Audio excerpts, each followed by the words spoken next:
For the first time, CNN has interviewed a former member of Chinese security forces who tells CNN he was routinely ordered to arrest and torture Uyghur detainees in truly horrific and barbaric ways. China denies accusations from the United States that it has detained up to 2 million Uyghurs, many of them Muslim, in a system of modern-day internment camps in the Xinjiang region in northwestern China. CNN's Ivan Watson brings us these disturbing new revelations, and we want to warn our viewers, it contains graphic descriptions of violence and sexual assault. They would touch the electric stick here, and it's just like burning. This is the story of a victim and a self-confessed torturer. Did the police officers use electric batons to shock prisoners? Yeah. Yes, everyone uses different methods. For years, stories of arbitrary arrests, unspeakable cruelty, and mass internment camps have been trickling out of China's Xinjiang region. Testimonies from people like Abduweli Ayub. When you were detained in 2013, what was your main job? Kindergarten teacher. Abduweli says police took him from his Uyghur language kindergarten. Put the black hood on my face, and they put me in this is the interrogation room, and inside the iron cage, there's a tiger chair.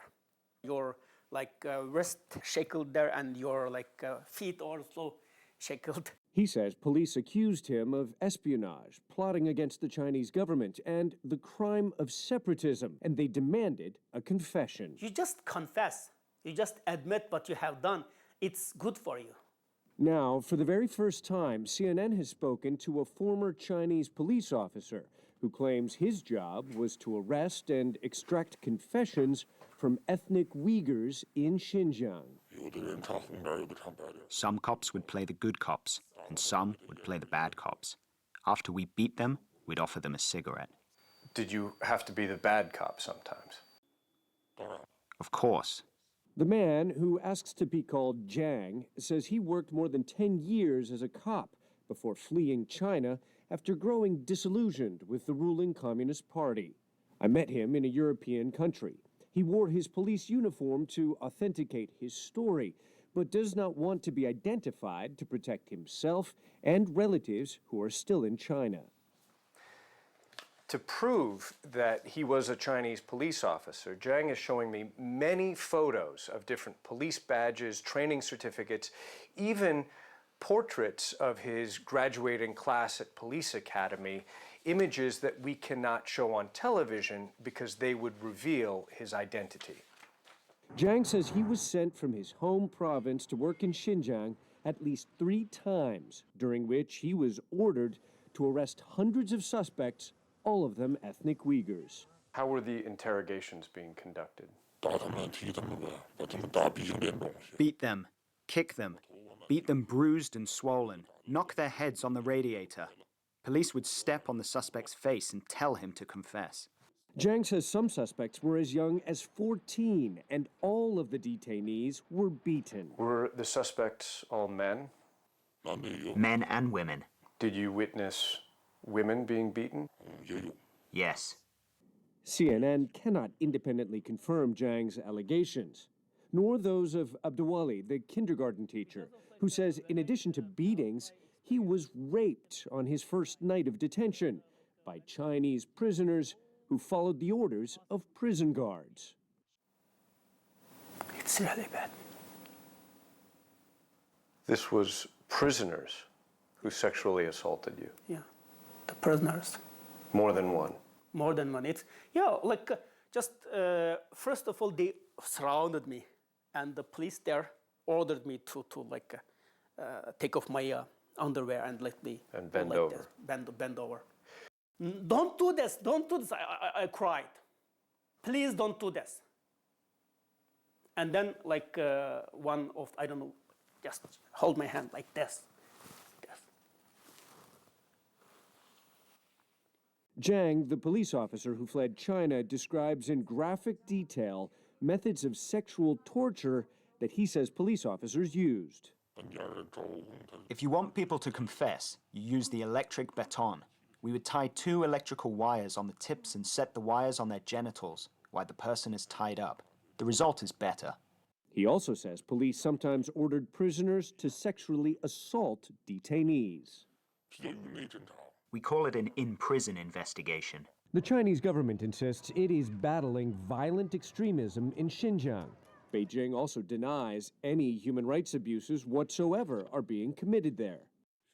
I want to reiterate that the so-called genocide in Xinjiang is nothing but a rumor backed by ulterior motives and an outright lie. But Jiang, the whistleblower cop, says he got double his normal salary to join tens of thousands of other police sent to Xinjiang as part of the government crackdown. How many of the people that you arrested in Xinjiang do you think were actually violent extremists? None. None. Xinjiang is not a war zone, and those people are our fellow citizens, not foreign enemies. If you didn't carry out the arrests, what would happen to you? Then I would be arrested as well, because that means I too am a part of a terrorist organization. I become their enemy. Abdulwali says after 15 months in detention, he confessed to illegal fundraising and was released. He later fled China. Since then, he says several of his relatives have been detained, including his niece Mehrai. Where was your niece held? The same detention facility I stayed. I don't know how she died. I don't even know. She is the first one I hold. She is the first baby I hold in my life. She's just like my daughter.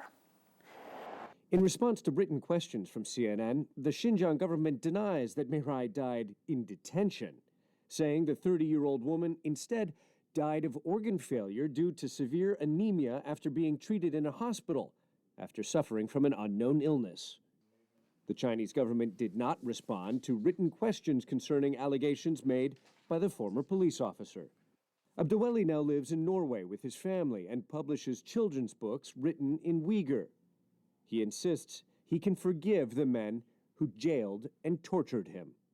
I don't hate them because all of them victim of that system. If you met one of these prisoners, what would you say to them? I'm scared. I would leave immediately. Why? How do I face these people? You'd feel guilty, even if you're just a soldier. You're still responsible for what happened. Yes, you need to execute orders, but so many people did this thing together. We are responsible for this.